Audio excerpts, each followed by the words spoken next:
¿Qué tal, amigos? Aquí estamos de nuevo con otro episodio y es hora de subirnos a nuestro coche escoba y repasar un pasado relativamente reciente, un pasado diferente, un pasado brillante, diría, y protagonizado por alguien un poquito diferente a lo que es habitual en el ciclismo español, diría. Me gustaría también que nuestro compañero Nicolás Van Looy aprovechase para describir, antes de presentar a nuestro protagonista, con sus propias palabras, al invitado que vamos a tener hoy. Nico, ¿qué tal? ¿Qué tal? Muy buenas, saludos. Pues creo que la mejor manera de describir a nuestro invitado de hoy es como un rara avis, por lo menos en su época, dentro del ciclismo español. Desde entonces, por fortuna, las cosas han mejorado mucho y creo que él, junto a otro invitado ilustre que tuvimos hace unos meses, como fue Juan Antonio Flecha, es uno de los grandes responsables, por lo menos, del inicio de ese cambio. Desde entonces han pasado muchas cosas, algunas directamente relacionadas con el ciclismo y con las prestaciones de nuestros ciclistas, otras, como comentaremos luego, sí que han sido más tangenciales, como la llegada de más retransmisiones a través de la televisión, la llegada de Internet, de una globalización mucho más grande al mundo del ciclismo, pero creo que nuestro invitado de hoy, con él empezó todo, como se suele decir. Con él empezó todo y bueno, yo lo llamaría también quizá pues emulando el título del libro que escribió Juan Mamuraday hace pocos años, El genio del arco iris. Tenemos con nosotros a un tricampeón del mundo, Óscar Freire. Bienvenido y muchas gracias por estar con nosotros en nuestro programa. ¿Qué tal? Hola, buenas, un placer estar otra vez un poco hablando de lo que he hecho siempre, ¿no? Ciclismo. Bueno, un lujo tener a Óscar y yo creo que quizá la primera pregunta que se estén haciendo algunos de nuestros oyentes y seguidores tuyos en su día es ¿a qué te estás dedicando una vez que dejaste el mundo del ciclismo? Porque no has sido de esos que han seguido en el candelero, pues a lo mejor como director deportivo o implicado en algún tipo de asunto importante en el mundillo, sino que seguramente tus andanzas en los últimos años sean un poco más desconocidas. Así que si eres tan amable, ponnos un poquito al día. Sí, pues involucrarse en lo que es cuando uno deja el ciclismo, seguir en el ciclismo, pues habiendo solo prácticamente un par de equipos en España, pues es complicado, ¿no? Yo creo que hemos vivido sobre todo un ciclismo de muy grandes ciclistas a lo largo de los últimos años, pero pues mucho de alrededor, ¿no? Los sponsors, equipos, yo creo que es lo que al final hace bueno, pues que continúen buenos, ¿no? Hay malos momentos, que hemos tenido un muy buen momento de ciclistas, pero un mal momento de sponsors, ¿no? Y bueno, pues el seguir involucrado en el ciclismo es muy complicado, ¿no? Aparte que, bueno, yo ya llevaba muchos años y lo que necesitaba era un descanso, ¿no? Porque al final, desde los 9 años llevaba pues montado encima de una bicicleta, primero como hobby y luego como profesión, ¿no? Al final, uno necesita descansar y bueno, pues ahora han pasado unos cuantos años, otra vez, bueno, te pica un poco el gusanillo, ¿no? De lo que es el ciclismo, lo que pasa ya sabes que no eres ciclista, ¿no? Y vas perdiendo un poco el hilo. Y bueno, pues he tenido la suerte de dedicarme a lo que me gusta, ¿no? A mis hobbies, a mi familia y bueno, pues creo que es algo que un poco me lo merecía, ¿no? Me lo busqué, creo que tuve la suerte bueno, pues de ser un ciclista bueno, pues pasó muchísimos años de profesional y bueno, pues algún año tuve malo de lesiones, pero en general fueron muy positivos y bueno, pues gracias a eso, pues ahora pues puedo dedicarme a hacer lo que me gusta, ¿no? Y bueno, eso es todo una suerte, ¿no? Sobre todo en el mundo que vivimos. Tenemos que repasar un poquito lo que es tu carrera deportiva, pero casi que con esta pregunta voy a empezar por el final, aunque es relacionado con lo que has estado diciendo. Ahora ya viéndolo en perspectiva y pasados los años, ¿tienes la sensación de que lo dejaste en el momento justo, en el momento que querías, o te arrepientes de algo? ¿Te hubiera gustado seguir un poquito más o incluso pensar que te sobró un año. Desde luego yo pienso que no, porque anduviste muy bien en tu último año, aunque no muchas victorias, pero muchos grandes puestos.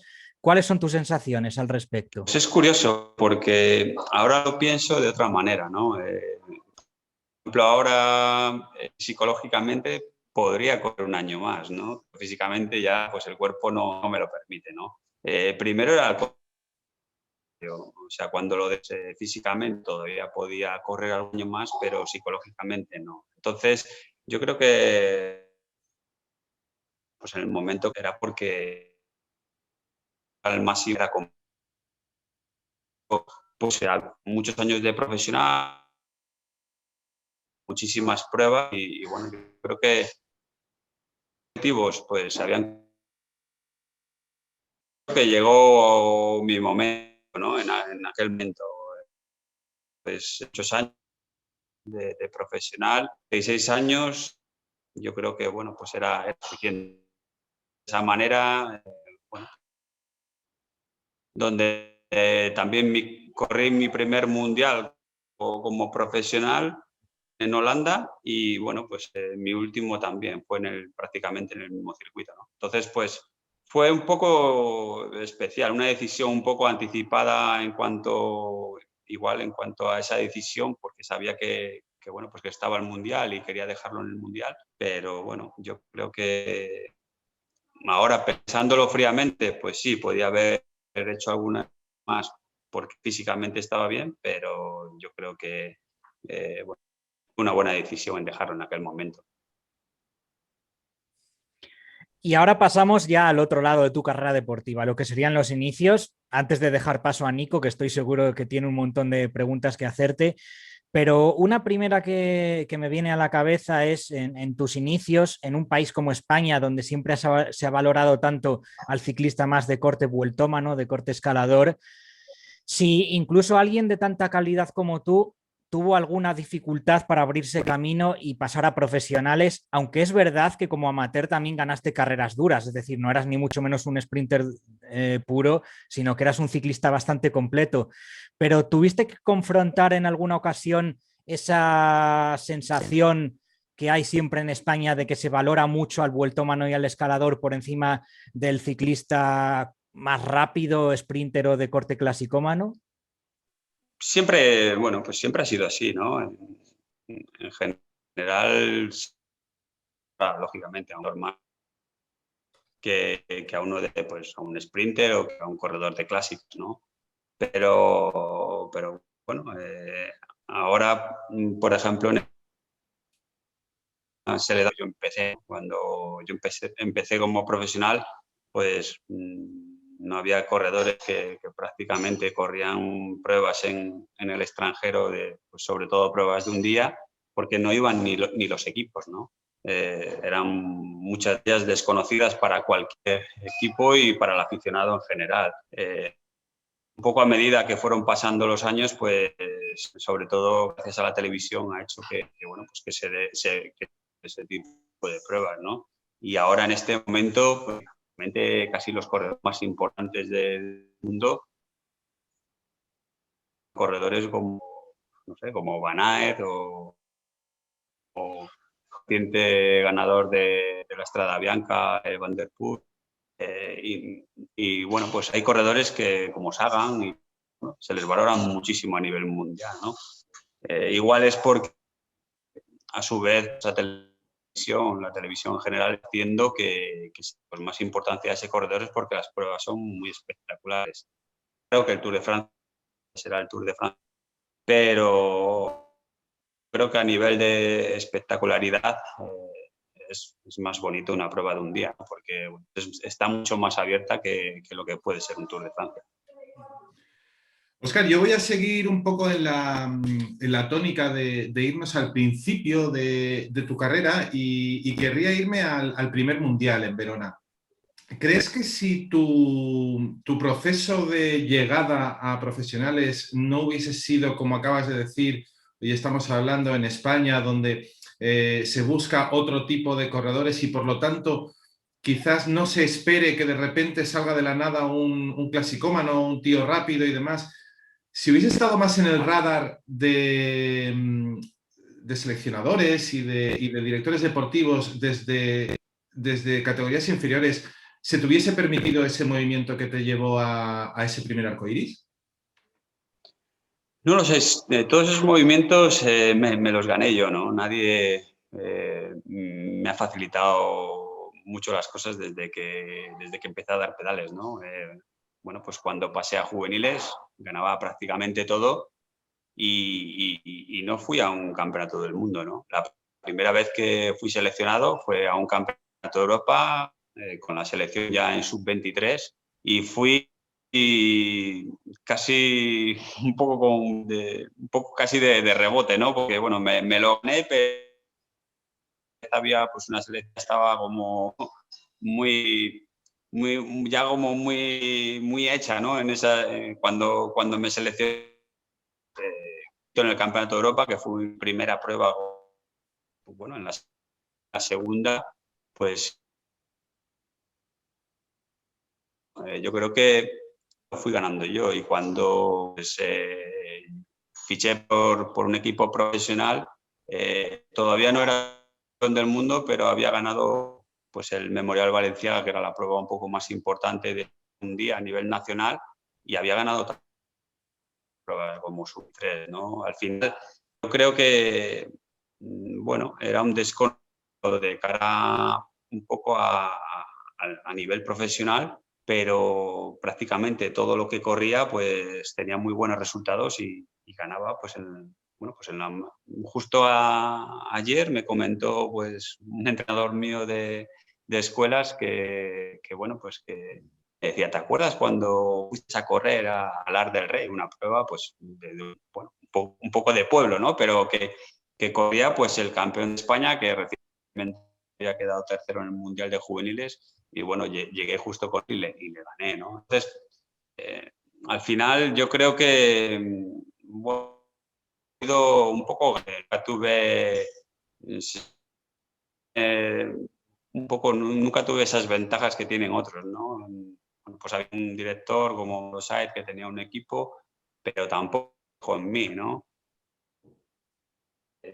Había un equipo Banesto en aquella época que tampoco se fijó en mí, no sé, yo creo que al final me lo gané yo todo, nadie me ha regalado nada, ¿no? Yo creo, bueno, me fichó Machín, que era un director que sobre todo venía muy a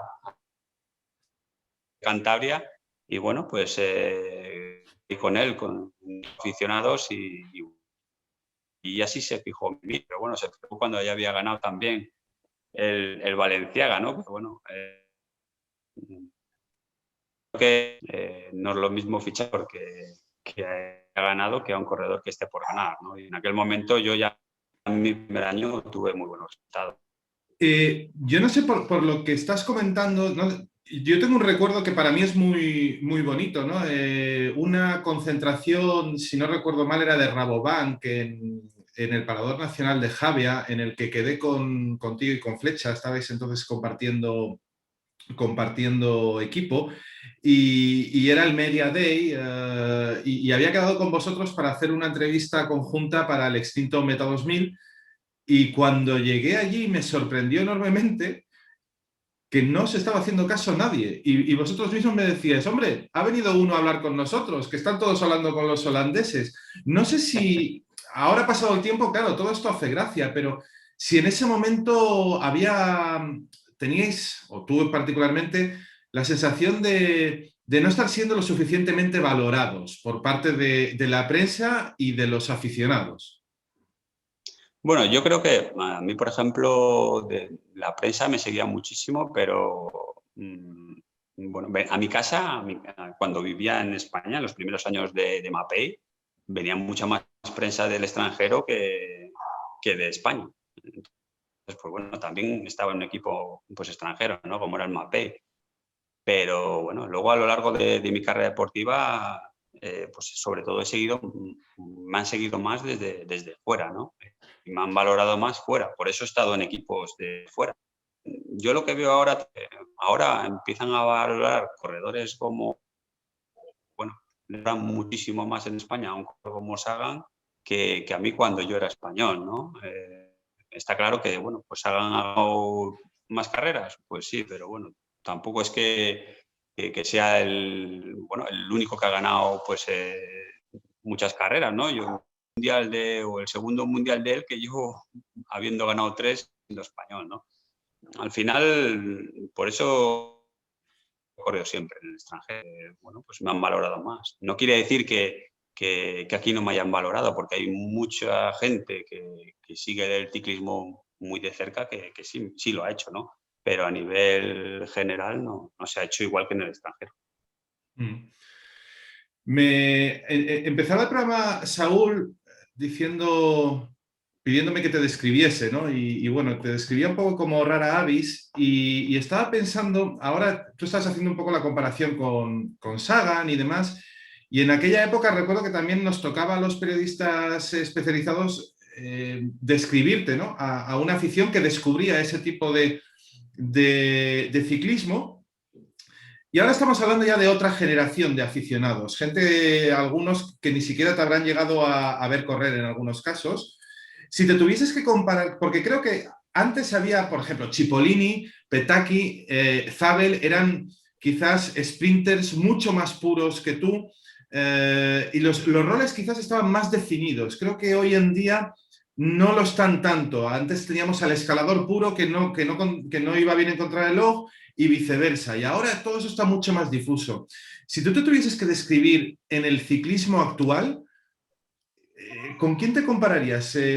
Insisto, porque estás nombrando mucho a Sagan. ¿Serías un tipo como él? No, bueno, más que compararme, yo era un estilo de corredor como Sagan. Lo que pasa que al final cada uno corremos en años diferentes, con corredores diferentes, ¿no? Yo, pues en mis primeros años de profesional corrí con unos corredores, después con otros. Con Sagan también he corrido y sé lo que andaba. Y yo lo he dicho siempre, Sagan ha tenido mucha suerte de correr con una generación que no había grandes figuras, pero ahora ya han llegado esas figuras, ha llegado un relevo y ahora ya el Sagan de hace 6 años no es el Sagan de ahora. O sea, me refiero en cuanto a resultados, que igual tiene las mismas condiciones y corre de igual manera, pero ahora le han salido 4 o 5 corredores que ya tienen cierto nivel, ¿no? Y yo siempre lo he dicho, cuando coincidía con Bettini, Paolo Bettini me decía lo mismo, ¿no? Y bueno, no es una crítica, porque yo me acuerdo que Sagan lo había oído como si lo hubiera criticado, ¿no? Y no es.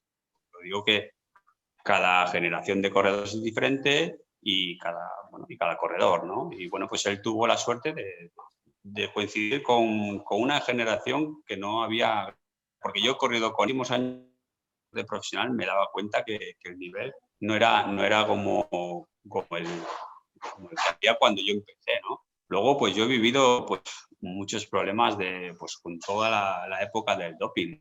Al final, pues ha habido muchos corredores que luego les habían pillado que eran positivos y demás, y eso ha hecho que hayan ganado muchísimas carreras y que no haya sido opción tampoco de hacer nada, ¿no? Y todo eso al final un poco, pues bueno, al final he tenido que vivir todo eso. Yo creo que he vivido los peores años de ciclismo, ¿no?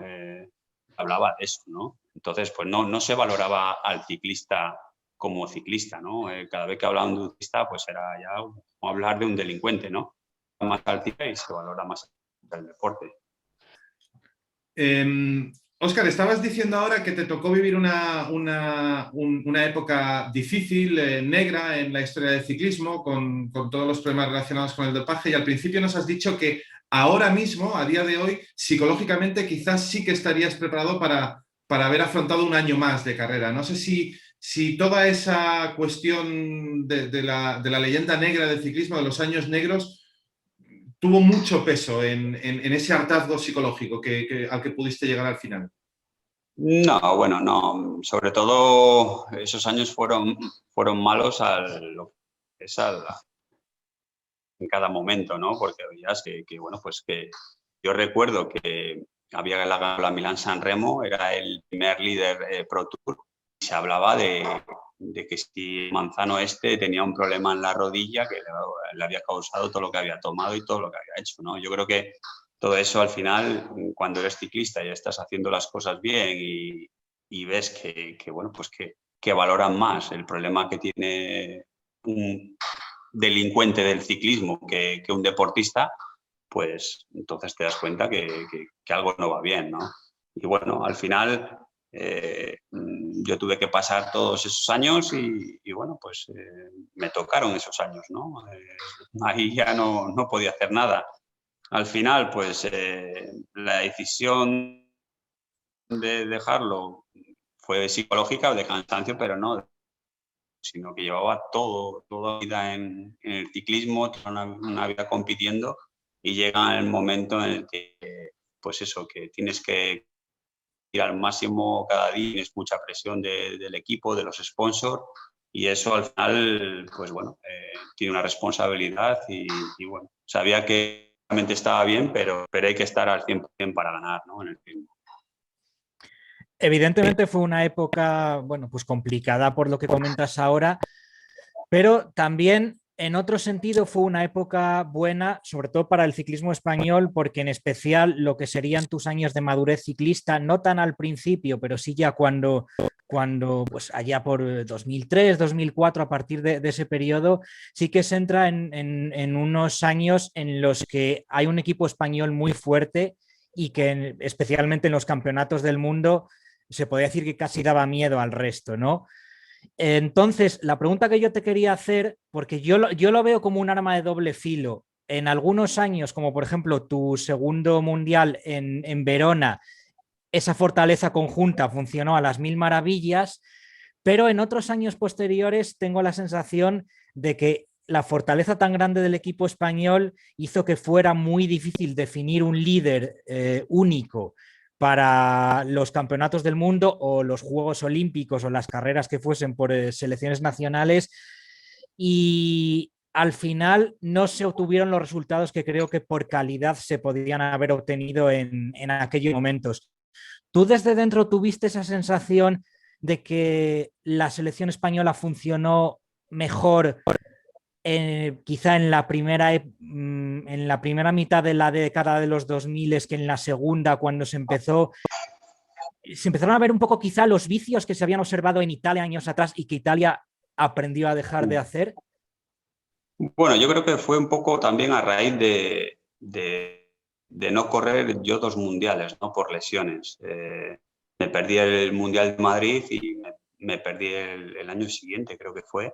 Y bueno, pues eso hizo que cuando regresé a mi siguiente mundial, pues ya éramos tres favoritos, ¿no? Dentro de la selección, ¿no? Estaba Samuel, estaba Valverde, estaba yo, estaba también hasta Arloa, que también estaba bien. Y bueno, al final, ¿no? Porque al final un seleccionador viene pues prácticamente para una carrera y bueno, pues los corredores corren todo el año para un equipo, ¿no? Entonces, bueno, pues todos queríamos ganar y bueno, pues el seleccionador nunca estaba, ¿no? Y bueno, pues en parte es porque bueno, pues es complicado, ¿no? Cuando los intereses pues son, bueno, pues totalmente diferentes, ¿no? Al final, pues, no se corría pues de la mejor manera y bueno, pues todos teníamos esa posibilidad de ganar y ninguno ganábamos, ¿no? Probablemente si se hubiera corrido como se corría antes de esa segunda parte, en la primera parte, como si hubiéramos corrido del 2000 al 2005, pues probablemente yo que estuve a la altura de poder ganar algún mundial más, ¿no? Pero pues falló un poco la táctica en algún mundial y alguna vez el equipo, ¿no? Pero bueno, es así. Yo creo que al final los fallos se cometen y bueno, pues muchas veces pero es una prueba de un día complicado, ¿no?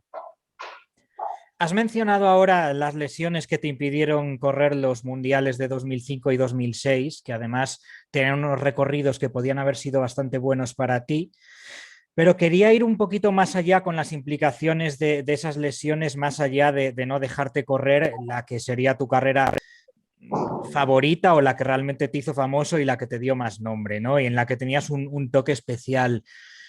Yo recuerdo haber leído tras el Mundial de 2004 que dijiste que era el día que más fuerte te había sentido como profesional. Y también, vistiendo ya el arco iris a inicio de 2005, empezaste la temporada con un nivel extraordinario, diría yo. En las primeras semanas de esa temporada estuviste, yo creo que es casi el mejor Óscar Freire que se ha podido ver en toda tu carrera deportiva. Pero más o menos cerca del final de la campaña de clásicas de primavera, pues por la lesión tienes que parar por completo y ya no corres más ese año. Regresas después en 2006 y por supuesto tienes todavía desde entonces muchas victorias muy importantes. Mi sensación como espectador es que, por ejemplo, punta de velocidad no pierdes en absoluto porque pues ganas todavía etapas en el Tour de Francia, más de las que habías ganado entonces, pero sí tengo la impresión de que perdiste un poquito de versatilidad o quizá capacidad escaladora. Por ejemplo, el Óscar Freire que vimos que llega a quedar quinto en una flecha balona, por ejemplo, ese ya no lo vimos después. ¿Crees que esa lesión que te afectó a toda esa segunda parte de 2005 físicamente te dejó repercusiones y no pudiste volver a ser en ciertos terrenos el mismo de antes? Bueno, no lo sé. Yo creo que las lesiones son complicadas, ¿no? Porque sobre todo las lesiones que yo tuve, ¿no? Que no era la típica lesión de una caída, que te caes y sabes que tienes que recuperarte pues, en 15 días y ya estás, ¿no? Eran lesiones bueno, pues de la espalda, que no, cuando mejor estaba y cuando forzaba, pues el cuerpo, pues de repente pues me notaba que algo no iba bien, ¿no? Y bueno, era complicado psicológicamente, ¿no? Porque no sabía cuándo se iban a curar. Entonces, pues bueno, ha habido momentos en los que podía desarrollar más una temporada sin tener problemas y bueno, pues al final todo base hacía bueno, que funcionara mejor, ¿no? Pero también hay que mirar un poco la capacidad mental, ¿no? Cuando llevas toda una vida pues ganando carreras y demás, pues no sé, mi mentalidad cambiaba, ¿no? Solo me interesaba lo más importante, ¿no? Me motivaban carreras de ¿no? De buen nivel. Cuando iba a una carrera de menos nivel, salvo al principio de temporada, ¿no? Que siempre corres con muchas ganas, pues un poco, pues no tenía esa fuerza que me daba, pues eso, el correr una carrera de mucho nivel, ¿no? Y eso, yo creo que también el equipo pues hacía mucho, ¿no? El equipo me permitía pues relajarme en muchas partes del año, no era un equipo ambicioso, ¿no? Y eso hacía bueno, pues que yo me lo pudiera permitir y bueno, de esa manera pues creo que muchas victorias se me escaparon, ¿no? Porque no tenía ni por mi parte esa ambición para muchas pruebas, ni el equipo me lo exigía, ¿no? Probablemente si hubiera cambiado de equipo a lo largo de mi carrera deportiva más veces, probablemente hubiera sido un acierto, ¿no? Pero bueno, cuando llegaba el momento, pues creo que el equipo que más fuerte apostó fue Rabobank y bueno, pues hice casi más de la mitad de mi carrera deportiva allí, ¿no? 8 años o 9. Yo para terminar, porque me está dando un poquito de rabia que estemos hablando de lesiones y parece que hemos entrado en un bucle un poco negativo, ¿no? Pero sí que me gustaría terminar con este capítulo de decepciones, si lo queremos llamar así, con una de las que antes te confesaba una cuestión personal con aquella entrevista en el Parador de Javia y ahora te voy a confesar otra. Una de mis grandes decepciones en el ciclismo que recuerdo es el Mundial de Zolder en 2002, con aquella famosa avería y el triunfo de Cipollini. Óscar, tú muchas veces has dicho que sentías que ese Mundial, si no hubiese sido por aquella maniobra, lo podías haber ganado. Sinceramente, y por lo mismo que argumentaba antes en mi pregunta anterior, ¿no? Porque en aquella época considero que los roles estaban mucho más definidos, que Cipollini era un sprinter mucho más puro de lo que eras tú, y que aquel Mundial tenía un circuito, para ser un circuito mundialista, a mi punto de vista, infame, completamente llano y y perfecto para un sprinter, sigo viendo con mucha dificultad esa victoria que tú decías que tenías. No sé si con el paso del tiempo, si aquello fue un calentón y ahora lo matizarías, o sigues realmente pensando que ese día hubiese ganado Cipollini. Bueno, a ver, uno cuando va a correr el mundial sabe cómo está, ¿no? Y está claro que en un sprint pues pueden pasar muchas cosas, ¿no? Yo recuerdo el mundial de Francia, el de Plouay, que estaba muy bien y a 300 metros de cuando tenía que empezar el sprint, pues, y a 300 metros del sprint frenar pues, y remontaba fácilmente, pero no había método antes del Mundial y era el año que prácticamente con el de Verona 2004, el año que mejor me he encontrado, ¿no? Y sobre todo me encontraba muy bien en llano, porque hacía series con la moto siempre a 70 por hora y cuando en otros años duraba igual 5 kilómetros, ese año duraba pues hacía series de 10 kilómetros, de 15 a 70 por hora todo el día. Entonces ahí me di cuenta que estaba muy bien y corriendo el Mundial me di cuenta que es que no había forzado prácticamente nada, ¿no? Con respecto, porque claro, uno cuando es ciclista sabe cómo va, ¿no? Y sobre todo cuando ya llevas 240 kilómetros, 250, que es cuando ya las fuerzas, pues las piernas te pesan mucho, ¿no? Y veía que iba muy bien. Hay veces que se enfila el grupo y ves a los demás cómo, pues eso, cómo van al límite y bueno, pues yo en aquel momento me di cuenta que tenía pues eso, esa oportunidad, ¿no? Ganar, luego igual coges más la rueda o un percance mínimo como me pasó y se acabó, ¿no? Pero bueno, yo creo que el Mundial el Mundial de Varese, estaba también muy bien. El Mundial de Dinamarca, pues tuve muy mala suerte también porque había entrado muy bien en la última curva. Había unos 300 metros llanos y luego empezaba últimos en subida y justo cuando iba en la mejor colocación, de repente se pararon, dos australianos delante y se pararon, ¿no? Bueno, pues vieron que iba y en ese momento dudaron y se pararon y se acabó el Mundial. Pues hasta aquí esto sí, este primer capítulo de nuestro programa con Óscar Freire. Vamos a tener más y vamos a tener además, me atrevería a decir que más y mejor. ¿Por qué? Bueno, pues porque como decía Nico, nos estaba quedando quizá un poquito a lo mejor negativo en el sentido de estar recordando decepciones de su carrera deportiva. Y en el próximo capítulo vamos a recordar sobre todo los grandes momentos y la implicación que los resultados y las actuaciones en las clásicas de un ciclista como Óscar Freire ha tenido en el ciclismo español. Así que nos esperan, creo que buenos recuerdos, sonrisas y también bonitas anécdotas en el próximo programa. Y ahí estaremos, Nico.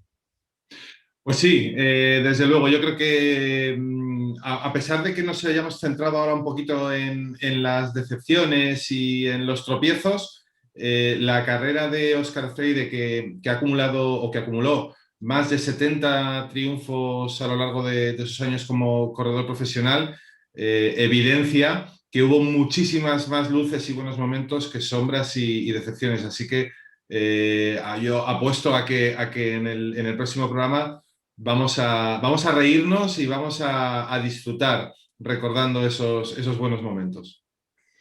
No nos cabe la mejor duda, así que agradeceros como siempre a los que seguís el programa. Esperemos que os guste este episodio. Los que ya estáis suscritos, por supuesto, vais a recibir la notificación de cuando esté el próximo episodio, el segundo capítulo de nuestra charla con Óscar Freire.